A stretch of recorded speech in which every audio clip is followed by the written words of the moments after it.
duas funções que eu penso aí. Uma que sempre é mais frequente, é a autoproteção, né? Porque quando a situação fica muito tensa, começam a vir emoções à tona, e uma parte nossa, que é as partes dos protetores, né? Ela teme que a gente perca o controle, por exemplo, né? E ao mesmo tempo que perca o controle, teme também que a gente seja ferido.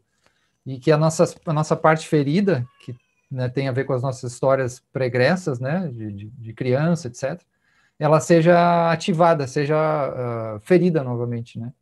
Então, os protetores têm um papel importante. E aí esse papel, às vezes, ele pode também exagerar, porque nessa necessidade muito grande de proteção, é possível que a pessoa não sustente ficar presente quando tiver a menor situação conflitiva, entende? Então, essa é uma situação. Então, a pessoa vai ter que olhar para isso, né? E ver como ela está agindo dessa forma. E a situação se torna mais difícil quando tem uma relação de convivência, né? E que aquilo se repete. Por outro lado, como é que vai dosar, né? O elemento de proteção, porque aí tem que, de alguma forma, se proteger, porque ainda não, né, tem essas partes feridas, etc. E o elemento de abertura, né? Porque quando protege demais, retira demais, aí isso prejudica a própria relação, né? E aí tem que ver como é que o outro interpreta um boicote, uma saída, algum tipo de corte do vínculo e da escuta, né? Então, esse é um primeiro situação para olhar você mesmo, a pessoa mesma, né? Se ela está fazendo isso em torno dos seus protetores.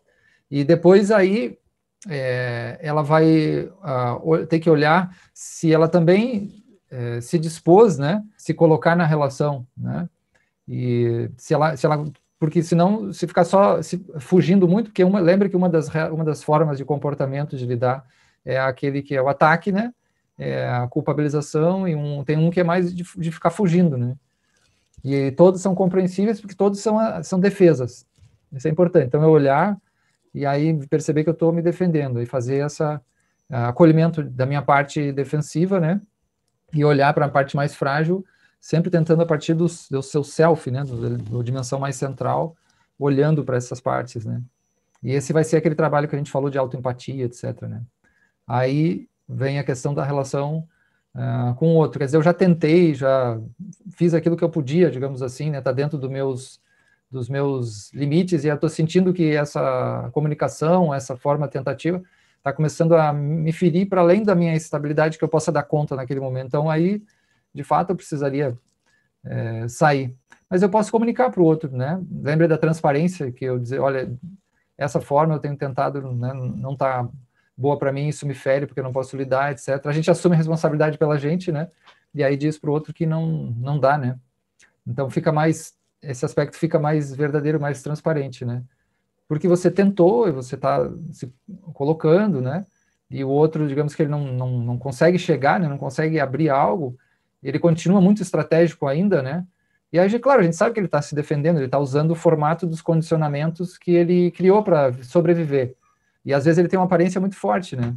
Isso é que pode até deixar a gente irritado, né? Como se é muito forte, mas tudo onde tem muita força tem fraqueza também, né? Muitas vezes. Né? E aí a gente, em cada caso, vai ter que ver o seu limite, né? Para não perder o controle, não perder a cabeça, ou ficar numa situação muito de ferimento contínuo. Lá na parte daquela cartilha que eu indiquei, nesse também que tem a ver com isso, que é as feridas, como lidar com as feridas do coração, tem uma parte que ele fala do afastamento com o aguilhão. Não é uma parte inicial, porque você tenta outras situações, mas chega um ponto que aí você precisa se afastar mais um tempo, e aí para poder estabilizar e parar de pensar e remoer, etc., né? E depois ver se é o caso, e em outro momento conectar. Mas sempre é importante a clareza, porque lembre que na visão do CNV sistêmica, o outro, ele sabe, né, do que você sente, assim, inconscientemente, sabe algo. Então é melhor, eu tenho medo, eu tenho raiva, eu sinto isso é assim, tá muito difícil para mim, entrar na verdade e aí eu tenho que me afastar, fazer isso, né? Claro, aí conforme a situação, né? Às vezes tem pessoas que a gente chama de chata, né? Que é um tema até para os padrões, né? Essa pessoa mais chata, recorrente, ela fica sempre remoendo, batendo naquilo ali, né? E aí a gente usa primeiro as formas compassivas, claras, transparentes, né? Mas às vezes chega um ponto que, de fato, tem que retirar e dizer, olha, não dá, não consigo, né?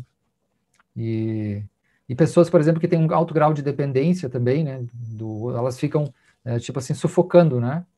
Então, aí, pessoas que usam muita chantagem emocional também, para e aí a gente sabe que isso é ferimento, é falha, né? Falta. E aí fica pesado para outra pessoa.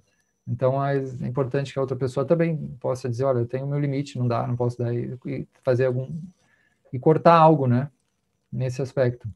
Às vezes a gente tem mais limite, às vezes tem menos, né? Então é interessante, a gente está mais estável, está com mais força e vai um pouco mais, né? Um pouco menos, né? E aí, porque a outra coisa que as pessoas tentam fazer é extirpar a parte ferida, né? Diz que horrível, que raiva que me dá, que eu sinto, sou sensível diante do outro, não tenho força para peitar ou para, né, para ficar ali. Então tem que ter cuidado, né, dessa autoaceitação de não se polarizar com a parte ferida nossa, porque senão a gente vai estar sempre se autocondenando na parte da fragilidade, né? Aí acolher todas essas partes, acolher a proteção, acolher a parte ferida, e aí possa talvez ficar mais inteiro. Aí começa a depender menos, também aos poucos vai dependendo menos da aprovação, da situação do outro, né?